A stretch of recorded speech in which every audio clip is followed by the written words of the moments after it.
On pourrait se croire sur une autoroute à peine sortie de terre. Nous sommes en réalité sur le parc industriel d'Awassa en Éthiopie. Mis en service il y a 1 an à peine. 300 hectares d'usines. Et au-dessus de la plus grande d'entre elles, flottent les drapeaux chinois et éthiopiens. L'un des géants chinois du textile a décidé d'installer ici une usine flambant neuve. Toutes les machines sont importées de Chine.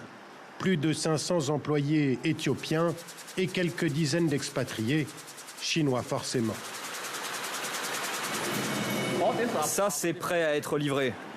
C'est le manager général, Danny Leung, qui nous fait la visite au pas de course. 30 minutes, pas plus. Il n'a pas très envie de s'afficher devant les caméras. La présence chinoise en Afrique est un sujet sensible. Pour le textile et les usines qui vont avec, le plus important, c'est la main-d'œuvre. Ils ont la main-d'œuvre. Vous savez, ici, c'était des fermiers.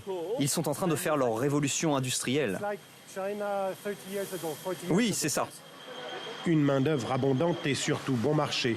Voilà ce qu'est venue chercher cette entreprise chinoise. Quelle est la différence entre le coût du travail ici et en Chine? Une différence assez importante. En réalité, dans ces usines, le salaire est souvent inférieur à 30 € par mois, 20 fois moins qu'en Chine. Alors les entreprises chinoises investissent massivement, y compris pour former le personnel. 25 salariés éthiopiens de cette entreprise ont reçu une formation de 6 mois en Chine, au point de maîtriser la langue de Confucius. Avec près de 300 entreprises présentes en Éthiopie, la Chine est de très loin le premier investisseur étranger dans ce pays. Et ça tombe bien, l'Éthiopie ne demande que ça. Le parc industriel d'Awassa en est le parfait exemple. 220 millions d'euros, construit par une entreprise chinoise. Tout est fait ici pour faciliter l'arrivée des investisseurs. Une main-d'œuvre bon marché, on l'a vu, mais également des démarches administratives simplifiées. Tout se fait au même endroit, y compris les exonérations de taxes pour les produits importés. On peut gérer ça en quelques minutes. Vous savez, on a déjà tout libéralisé. L'Éthiopie met tout en œuvre pour devenir, dans les 10 prochaines années, un des ateliers du monde. Et ce, même si les ouvrières, à la sortie de l'usine, se plaignent de leurs conditions de travail. Il fait trop chaud à l'intérieur. Et puis le salaire, ce n'est pas assez. 33 €. Le loyer, la nourriture, la vie est chère. Ne faites pas que vous plaindre. Continuez à travailler, il y aura des progrès. Je vous l'assure.